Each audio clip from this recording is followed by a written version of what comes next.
Good morning. How's everyone today? This is Cafecito. Once again, here we are after a little break because our fearless leader here was in charge of a big banquet for the Edgewood Independent School District. So we took a long break so she could plan and prepare everything she had to do. Okay, so once again, we're back at this. And to my excitement, I have here Efrain Gutierrez.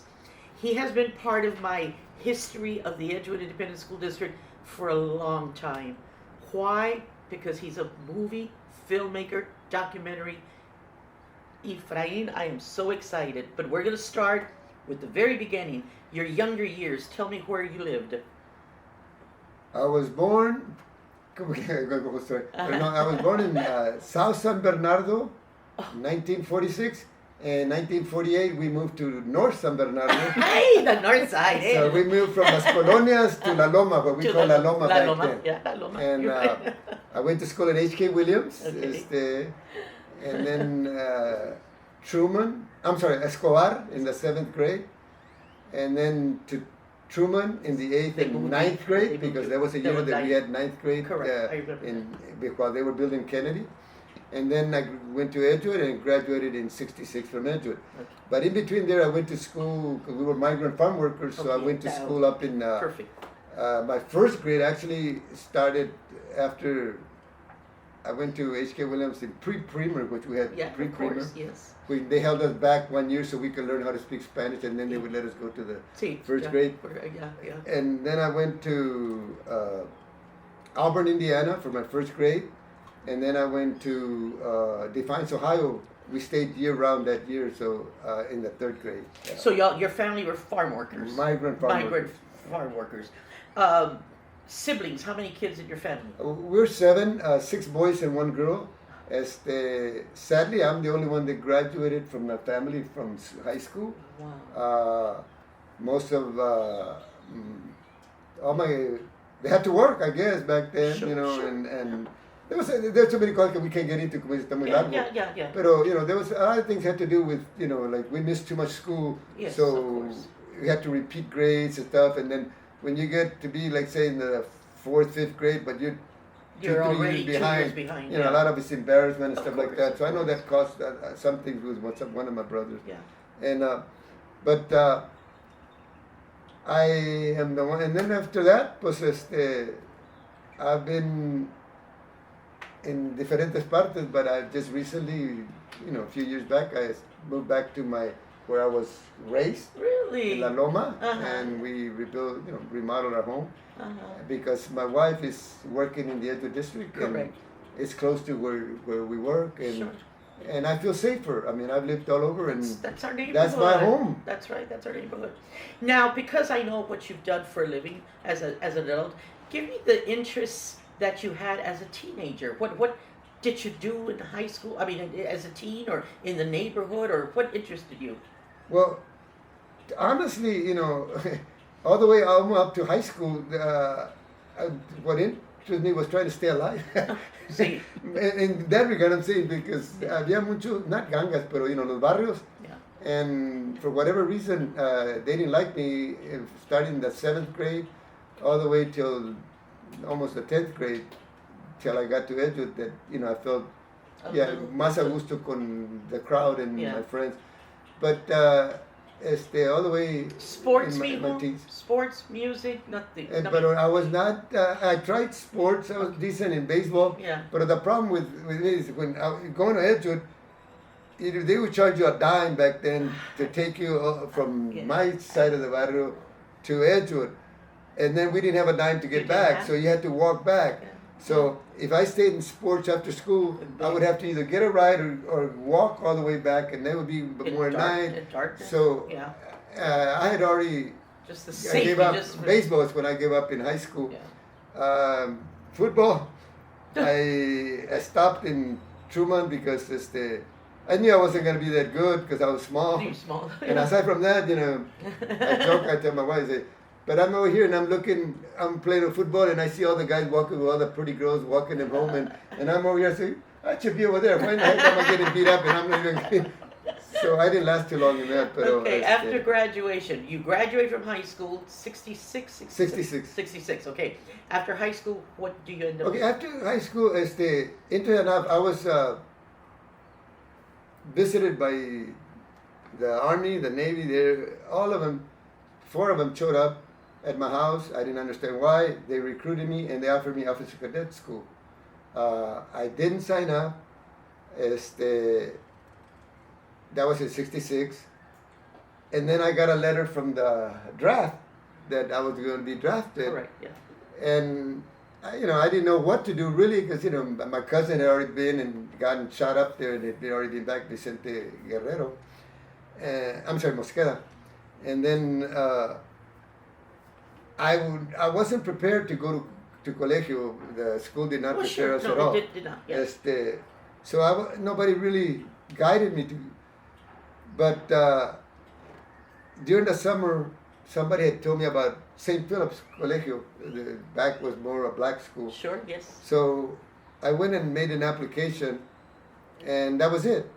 And I didn't know what to do. So when I was drafted and you went through the physical, and they told me, okay, you pass everything. Now, if you're not going to go to college, you have to go to Fort Polk, Louisiana, which is where the training was in Fort Polk. Correct. Yeah. So they said, okay, there's the bus. And when I told the man that was there, I said, sir, what do I do? See, I heard you said something about college. He said, look, are you enrolled in college? I said, well, I made an application. He said, if you want to go to college, go that way. If you're going to join the Army, get on that bus going to Fort Polk. I said, you know what? I'm going the other way. So I went to St. Philip's the first year, and then I got married the following year. My first wife, Josie, who also graduated from Edgewood. And then we had our first child. So I got drafted again. But because I had my first child, I didn't have to go. Correct. So those are the 2 reasons that I did not end up going to Vietnam around that time. That's where we would have ended up. And so I finished 2 years at Colegio at St. Philip's. Then I went to California. I went 1 year in East Los Angeles Colegio over there. And then I went to Mexico. I studied 1 year in Polytechnico. Well, not year, just 1 summer that I went with Polytechnico. Not officially, I was with Emilio Carballido. Emilio Carballido was the playwright de Mexico, the contemporary playwright de Mexico. I tried to learn writing from him. He became the director of Bellas Artes in Mexico. I was offered a job to work in Mexico. The only problem was that when I got to Mexico, I was supposed to do teatro for the campesinos, the way we did Chicano teatro, but I had to be a Mexicano citizen. So when I got there, they didn't tell me until I was in Mexico already, and then he told me, Efrain, because the government told you have to be Mexicano. We thought you were Mexicano. I said, well, can be. we're Mexicano, but we're Chicano. Yeah, I said, well, would you take a dual citizenship? Because my father was born in Mexico, Okay. which was offered. Uh-huh. But at the time, I didn't like Mexico. It was too big. Mexico City was, it was, to me, it was, at you that know point, what? yeah. I told my girlfriend, no, let's go back to San Antonio. So I didn't take it. But that was your taste of That filming. was my taste of getting into it. So then at what point do you come back to San Antonio in the middle 70s with Please Don't Bury Me Alive? Okay, when I was in California, in East LA, in el colegio, I took theater arts, and I thought about, getting into acting as an actor, not into. Yeah. But my thing was I always wanted to I couldn't see why we Chicanos could not make our own movies I'm talking about 71. So, I wasn't thinking about myself doing it. Yeah. And I got an opportunity to meet Ricardo Montalban because he had Nosotros, which was a school for acting, and I was given like a scholarship, so I attended. So, he was part of the group, that started Nosotros. So when we got a chance to talk to him, I asked him, I said, oh, no, Efrain, it's the theater guild, and it can't be done. Okay. So then I met Anthony Quinn. He visited us. He was doing a movie, a TV show called The Man in the City, I think was the name of the back. He did that for 1 year, Anthony Quinn there. And I asked him the same thing. Quinn, you're such a great actor. Why can't we? Same thing. No, the Studios Guild. I murió. Yeah. So while I was there, I got an opportunity to go get an agent, because that's one thing Ricardo Montalban got us, to have an agent. Correct. And I got Carlos Alvarado. Carlos Alvarado was the agent that had all the Latinos. Carlos Alvarado had Anthony Quinn, Ricardo Montalban, ended up having even James Olmos later on. He had all the, and I was one of the first ones that he picked up after them. And Carlos was like me because pues yo podía hablar español. Casi todos los actores they were California, Chicanos, but they don't really speak Espanol the way we did in the Texas. Of course. So I would sit in his office and we'd talk. So I got a couple of good opportunities. And I even got the biggest opportunity I got was John Wayne was doing a movie called American Cowboy. The last, something like that. It was the last movie he made, getting a bunch of young kids to go on a trail ride. And there's a Mexicano in there. So Carlos said, I think this would be something you could do. And I went to about 2 or 3 readings for them. And in the readings, they didn't like the first one I did, whatever, so they finally asked me to do a reading. I came with Yo Soy Joaquin by Jorge Gonzalez, a real strong. And when I read that, they said, wait. I said, what's the matter? They said, well, Mexicans don't act like that. I said, what do you mean Mexicans don't act like that? He said, no, you're coming out too strong. Assertive, aggressive. Yeah. I said, well, what do you want? He said, well, Mexicans are more passive. They have their own stereotype of Mexicano. Of course. Yes, sir. And yes, sir. I remember I said, excuse me, sir, but I think I know what you want. And no disrespect, but based on the characters that he played, I said, you want another Pedro Gonzalez, who was, real popular in San Antonio with John Wayne, because John Wayne picked him up. Of course. But he was always like the flunky in the movie that John Wayne. Correct. I said, so you would like a younger version of Pedro Gonzalez? Yes! Oh, I said, well, I'm sorry. This is not the one. And I walked out. So when does the filming begin? Okay, from the filming there, here in San Antonio. Okay, that's what I've seen it because I've seen it. No, I said from it's there. Our neighborhood. I still left there. We came back to Texas. Yeah. And in there, I had also met. They were doing theater. Was Emilio Delgado. Emilio did Milo in Sesame Street. I don't know if you remember Sesame Street. Sure, Milo. Sure. Okay, Milo. Before he got hired to Sesame Street, he was doing like kind of a Mexican theater in the east side of Los Angeles. So I was able to go there, and when we were there, he took us to go see the Teatro Campesino perform. And when he saw the Teatro Campesino perform, I thought, well, this is awesome. That's what I want to do. So when I left, I came back to do a Chicano theater, which I started the Chicano Art Theater, and we did teatro first. And during that process, I was trying to figure out how we could do a movie, but everybody, and I ran into Sabino Garza, who was a student at Our Lady of the Lake, and, he had the same idea that we did. I was having Chicano Teatro. We went to California, we went to Mexico City, we went to the Midwest, but it was a hassle to take a whole bunch of high school kids that were a little younger than me at the time and trying to feed them and control them, and they don't listen a lot of times. So, I was fed up, meaning with the hassle of it. So Sabina and I came up with the idea, let's write our own play, let's film it, and then take it to the colegios, because the colegios were asking us to go perform. Sure. That's how I met Carmen Tafoya, which she was at Texas Lutheran when we performed for her there. Right. So I said, and around that time, this is when we come back to it. A friend of mine, that graduated from Edgewood, my best friend graduated from Edgewood, Alex Ayala. Alex Ayala had been busted, and he was tried in federal court under John Wood. John Wood is the judge that was one killed. That was assassinated. So we were doing a play at San Antonio Little Theater with the Chicano Art Theater, but that day I went to see the trial for my friend, and that's when I got very disappointed, because I kept hearing all these white kids that would go up there, and they had all these people talking about them, that they were so good, the teachers, the professors, the politicians, whatever, and they would get probation or, very minor. Minimal. So I was very happy. I said, oh, wow. I thought my friend was going to do the same thing. Heck yeah. Easy. But when they came, then 10 years, whoa! I got up and I go, no! And right away, they just go like, sit down. They just didn't pull out the gun, but you don't act like that. I said, okay, sir. And I sat down.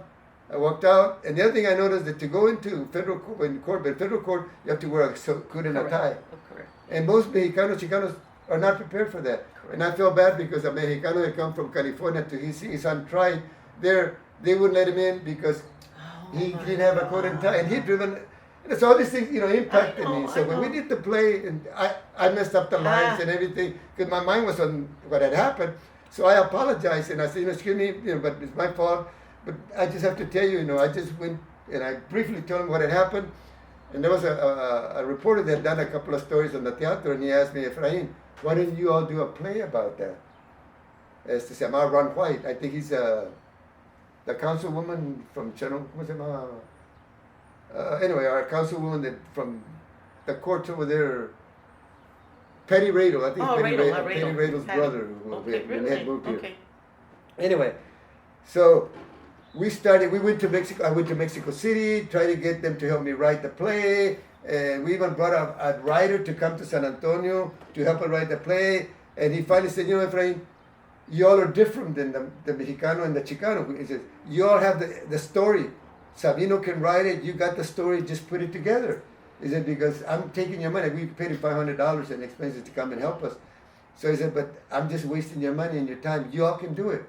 So when he left, Sabino and I started putting, writing. And I went to Trinity University because I found out we needed a camera. Back then, a 60 millimeter camera to do it. I found out that Trinity was the only ones in town that had, that kind of equipment. And were doing film at the time.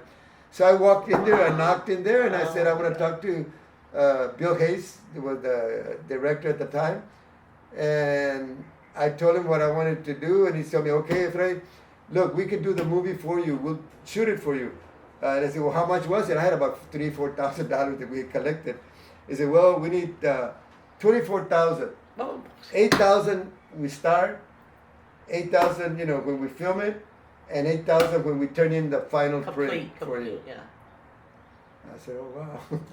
Nope, okay. That's not gonna So work. I walked out. He says, Efrain, you really want to make a movie? I said, yes, sir. We want to do it, but he said, look, I can get you a scholarship and you can get you into film department here because I think I said, sir, but that would take me about 4 years before I would learn and then to do it. We want to do it now. We don't want to wait another 4 years. He said, well, so when I was walking out, he told me, Efrain, come back. And he introduced me to this guy named Jack Landman, who was a student instructor. And Jack Landman was the one that started telling me where we could buy the camera. We got a $10,000 grant from American Lutheran Church. And we got the camera. We started, it's a joke of everything that happened through us, but when we finally finished the film, what are we going to do with it? So I went to Eloy Centeno, who had the theaters here, and I asked Eloy Centeno, Eloy, give us 10%, you keep 90%, and we'll take 10%. We just want to show it to see what we got and everything. And he said, well, who are the stars? Vicente Fernandez, Lucha Villa. Well, myself, my girlfriend, my friends, there's no stars, it's just us. Then he wanted. I said, okay. Wow. And then Jack Landman told me, Efrain, why don't you, four-wall the theater? I said, what's a four-wall? He said, well, you rent it and, anyway, you get everything, but you pay one price. So I went to John Santicos, who owned all the theaters here, and I met John Santicos. I told John Santicos, let's go 50-50, Mr. Santicos, with the movie. And he goes, no. So we four-walled for 3 weeks. It was option, the first week and option for the next 2. So the first week, we made almost $40,000 at Century South. Century South, yeah. And it's a story in itself there. And I remember John Santiago said, okay, that's the first week, Efrain, let's do it. I said, no, I have the option on the next 2 weeks. So, instead That's of, right. the next week was 3,000, then 2,000. Yeah. And then Yeah. I said, then we split. And then we went to the Texas Theater. We showed it at the Century South, at the Varsity Drive-In. Yeah. So we started showing it. And, I mean, it was mind-blowing because people were just pouring into the theater. Of course. I remember at the Varsity, because I used to sneak in through the back. 'Cause that's because we lived close by there. Yeah, yeah. And I remember I went to see, and they told me, the guy with the director said, Efrain, would you like to say, because I was in the, like where they sell it was a snack bar, Sí, sí, and sí. the projector. And the guy said, would you like to say hi to the people? I said, yeah, I guess so. And it's okay, when I finish, I'm going to announce it. When the movie finished, he announced it, 'cause they were showing my movie. And I just saw the doors just open, blup, blup, blup. I mean, it seemed like everybody came. That's the first time that I realized, like, wow, man, these people were really behind me. So from there, then they interviewed me in television, and then we started getting calls from Uvalde, from McAllen, from Harley. The Valley, yeah. We started getting from El Paso. I remember I was in Channel 5, I believe, and after they did the interview, I mean, when I was leaving, they had buttons, and everything just lit up. When I was walking out, they called me by Efrain, wait, there's all these people want to talk to you, and that's how I started going. So we said we didn't have any distribution or knowledge of what we're doing. Sabino and I, we just started. Whoever would call us. One time we would be in El Paso, and then we would be back here in Brownsville, we'd be in Laredo, and then whoever would call us, that's where we were going. We had no plan. Yeah. And then after that, I went to Michigan, Chicago, out there area. Sabino, we took off to Utah, Denver, out to Utah to show the film. So in the first 6 weeks, we were exhausted. Of course. And of course. so then Mexico came in. Without realizing, we realized that we had broken the monopoly that Mexico had on films because we were the first one to do it. Right. After we did it, others started doing Chicano theaters away from Mexico. So Mexico didn't like it, and I signed the rights to the movie, and they just shelved it for 20 years. So the movie right at its peak was completely shelved. Yes. So to us, we had no money. They promised they were going to give us 50% of it, but if you don't show it. You can't show And UCLA was the one, Cho Noriega did the research, told me, Efrain, well, basically what you did, without knowing, you ended up doing, you open up, the possibility of what could be done independently. Correct. And correct. Mexico had control because Mexico, through Azteca Films, controlled all the Mexican Everything. theaters. Yeah. And when I started, the theaters wouldn't show the Mexican theaters. I had to, the gringos tampoco. Yeah. So I had a hard time. But then I give credit to two people. One, he was originally from Crystal City. He had 8 theaters, Mexicano theaters. He had in Kansas City, in Albuquerque, in Paso Amarillo, Lubbock, Plainview, and Crystal City. So he called me and said he wanted to show my movie. And then there's another that had Dallas and Fort Worth. And he had 2 theaters. And they contacted me and said, Efrain, Azteca told us that if we show your film, they're going to give us nothing but B movies. In other words, they're going to punish us. But we told them, I know, yeah. do it. It's our theater. And the, people want their film. So when they showed my film, they broke all the other theaters, said, well, they can't do it. So I started, that's how open for me was the Mexican theaters really is the one that I was able to get into in different, even in California, I got into, the Mexican theaters. Give me a total of films. Give me. I heard there were 5. I have 5 films. Okay, 5, Please yeah. Don't Burn Me Alive, Por Favor No Me Entierren Vivo. Yeah. 76, 77 was More Chicanos Para Siempre, Chicano Love is Forever. 78, we did a little film, a documentary, but that was in Juanillo. And 79, we did Run Tecato Run. And then skipping all the way from 79 to 2000. Yeah. 2000, we did Lowrider Spring Break. We call it in San Quilmas. They changed it to San Lowrider Weekend. Yeah. And then Barrio Tales, Top Kites and Marbles is the last one. Yeah. Well, the 5 films. Now I want to go back a moment because El Juanillo, it was instrumental with the Texas Governor Clements. As a matter of fact, Clements came and approached y'all and made the law that selling spray paints to minors would be illegal because of your work. This is something that, I give a lot of credit to Manco, Mexican American Neighborhood Civic Organization, Dario Chapa, who was the director there.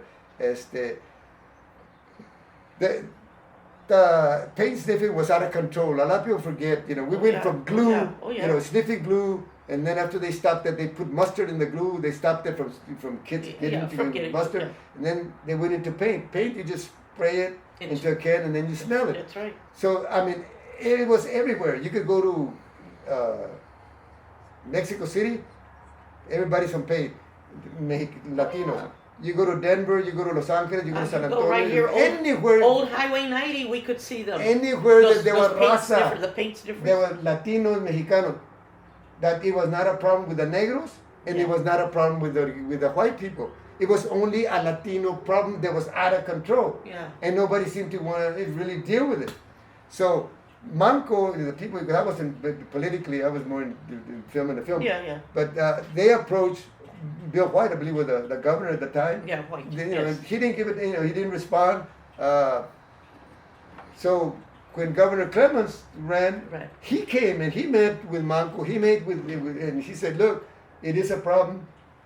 If I get elected, I will file, because we were asking for a law that was stop anybody under 18 from buying spray paint, so that they, and nobody wanted to do it. So when he won, we showed the film at La Villita. We had lights and we did like a premiere, and we dressed up all our kids in tuxedos. I remember one of them even had a headband. We call him Chueco. Chueco had his headband with a tuxedo. They wanted to take it out. I said, no, that's his, leave him alone. That's his style. That's who he is. So, but that law did change. Yeah. As soon as Bill Clements put that law into effect, basically overnight se acabó the paint saving. But the paint saving salió Nieves, Captain Joe Nieves was captain, who became sheriff afterwards. I remember the day. We had a lot of support from that. Now I do want to add that Please Don't Bury Me Alive was included in the National Film Registry, the National Film Preservation Board, because they said it was culturally, historically, aesthetically significant. And it is in the Library of Congress. And I want to add that, because I do this all the time, okay? So this is something I know already. When True Grit, John Wayne, and when Ferris Bueller's movies came out, Please Don't Bury Me Alive was selected with that group of movies. Well, what is very, I didn't know anything about that book until I got all this. But the interesting about it, that they have over 1.7, is 1 3/4 movies that they've collected that have been from the time that they were made. From the beginning. And then the Library of Congress, every year, they select 25 out of the 1.5 million movies, whatever, of course, to restore, preserve, and keep it in the National Film Registry. Correct. So I was nominated. I was supposed to be the first one, but that year something happened that they didn't do it. So I got in 2014 along with Robert Rodriguez for El Mariachi. El Mariachi, So both of us came in at the same time. We're the first Mexicano, Latino, Hispanic to get that. Okay, and now we've already spoken about the Film Registry, the Library of Congress, but I'm now going to read this to y'all. I'm taking this from what I was researching. Each year, UCLA selects 15 movies per year out of over 1 million films available. UCLA has honored Gutierrez by selecting 3 films for restoration, preservation of the UCLA Film and Television Archives. That's pretty darn neat. Yes, to me, that, not one. They got all 3 there, and I'm the first Mexicano, Latino, Hispanic to have 3 films. I am, I don't mean to, that happens, but I'm more known in California than I am here. Sure. In California, I can, like the last time I was at East Colegio, they couldn't even get the people to, they had to lock the doors because, people, here you go, if you get 50 people, you're lucky, You're lucky. in most of the universities, that's basically typical.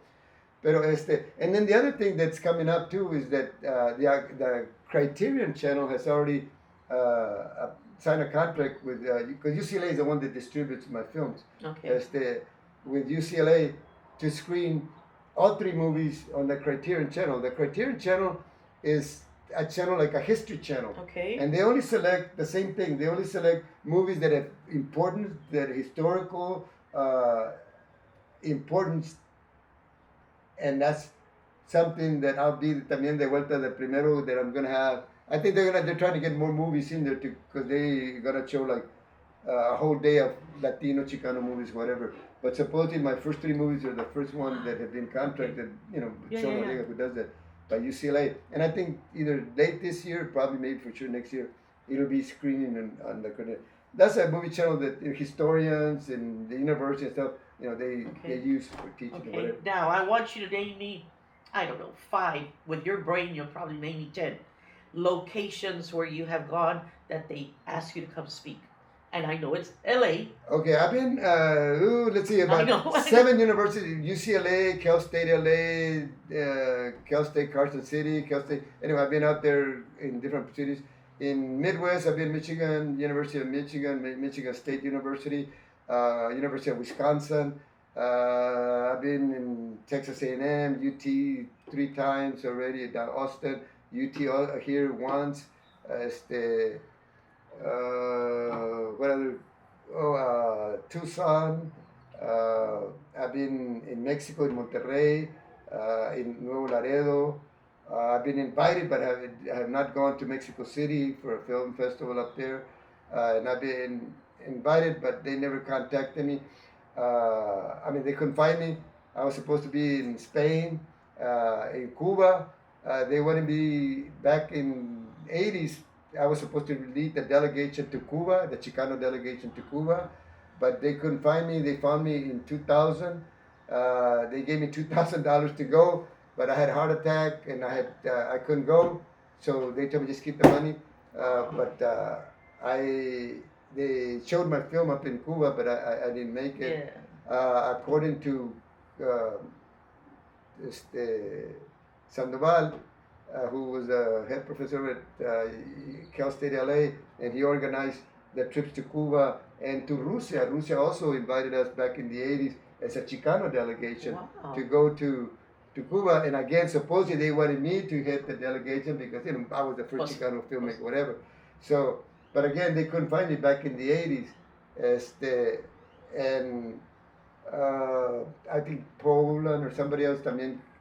But a lot of them, like I said, I disappeared for like 20 years. Yeah. And it took a while that they tracked me down, and it was basically Cho Noriega. So I give credit to 3 professors that is Cho Noriega, UCLA, Charles Ramirez Borg from UT Austin, and Greg Barrios, who used to be, I don't know if you ever met, but he's a famous writer that Hollywood, everybody, he's written for Laredo. Yeah.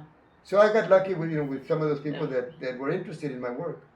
And a lot of they like is that it's more original, like they said. My films are more like they say, like docudrama. Yes. Is there, as an example, when we did Please Don't Burn Me Alive, we didn't know whether to do it in English or in Spanish. There was a big, do it in English, do it in Spanish, trans. Right. We decided to do it Tex-Mex, the way we speak. I know, that's exactly what it is. And at first everybody thought it was not gonna work.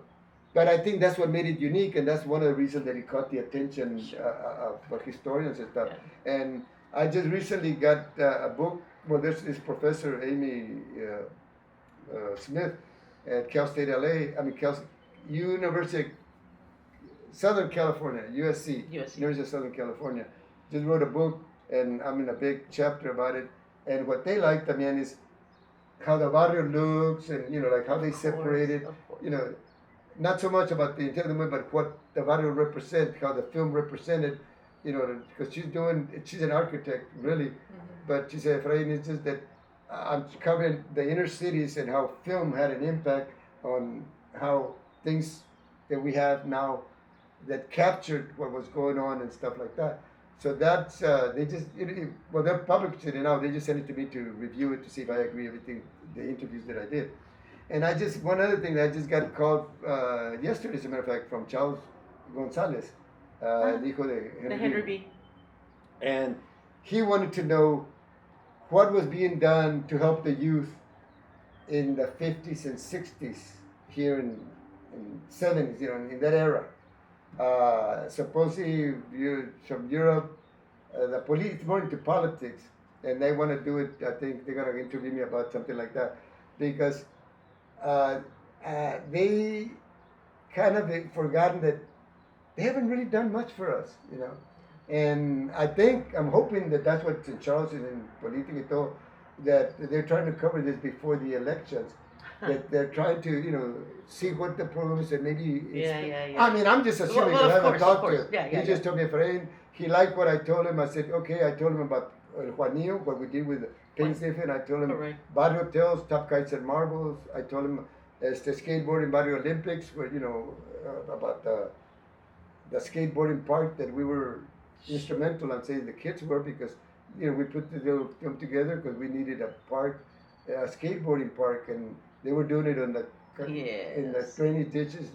Right. So, all these kind of things that try to get kids out of trouble. And El Juanillo they didn't work with me. They were status offenders already, so they were gonna go either to prison if they were old enough, or they were gonna go to reform school. Sure. So Manco was the one that was doing that. And then, like I tell people, Sanyo, people forget, but Sanyo was one of the first organizations that really opened opportunity in high school. To kids. That's the only, and that helped the families, because, of course I mean, those 20 hours that we got, I mean, we were able to go give money para la casa. Sure. And now, I forgot the name of the father that started that organization. Yanta? I don't remember. I think it was Father Yanta that started that the whole concept, yeah.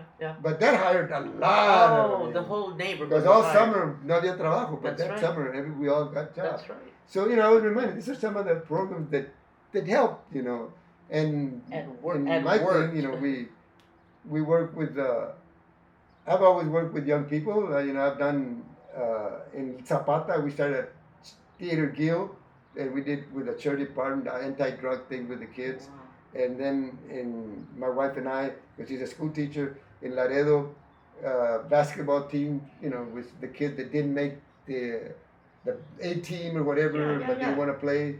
So we took him. I remember one time, my kid that we almost beat the number one team. At the end we lost it, but I mean they were going crazy because they couldn't believe this and then these kids are giving us this. That was fun. We knew we weren't going to win. Because Well, this has been a pleasure. It has been wonderful. I'm asking all of our viewers, our listeners, to Google his name, Efrain Gutierrez, and you'll get some information on the movies he's made and some of the info, much of the info that we have even shared with you today. Efrain, something you want to end with?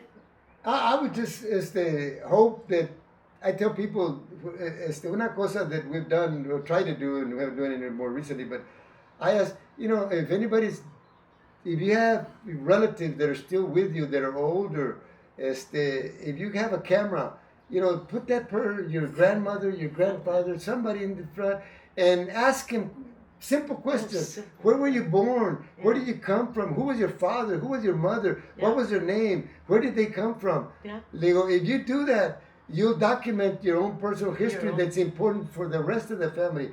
I remember one gentleman, anyway, I won't go into a story, but like I told him, I said, sir, just the way you said, I said, if you make that and then add pictures of the family, whatever, Jesus. And you break it down, you'll go up, start at the top and then go down. That's right. And you'll know all your cousins and whatever, your tios. And you make a copy. Back then it was copy. You make a DVD copy, and in Christmas, give each one. And that will be the best present that you could give. They will remember that present more than anything you give. And believe me, when you interview they might say, no, my dad won't. When you get a camera and you're serious, and you tell them, Dad, I would like to talk to you. They will open up and they will answer all your questions. You'll just have your questions that you want to know. And in 3 or 4 questions will give you 20, 30 minutes without anything. That's one thing that I remind you. It's been such a pleasure. I've known you forever. I remember wife number one. I've met wife number two. And now I'm wife number three. I've been with wife number three for 45 years. Congratulations, sir. Can I also mention that Efrain was a recipient of the Edgewood Hall of Fame this year? This year. And he was one of 7. And let me tell you that it was an amazing event. And congratulations, sir, for that. No, congratulations to you. You put it together. Wonderful. And that's what Yvonne put together for a few months. So we're back, I hope. Mm-hmm. Okay. Well, Efrain, thank you so much again. Okay, I thought you were going to say it again, but you already said it. No, I already said it. No, thank you very much. Yes, it's sir. a pleasure. Thank you. And thank you again, Yvonne, because recommending me to the Edgewood Hall of Fame. Hall of Fame. Yes, sir. Congratulations. Yes. Oh, one more thing. I love your son. He's just so adorable. Just wanted to mention Just that. He really is. He's a filmmaker también. Yeah. He's done about 2-3 movies up in Houston. He's kind of a partner with Juan Vasquez up in there in Houston. They've done about 3 movies, a little bit different than what not Chicano movies. Yeah. But That's neat. Thank you, Yvonne.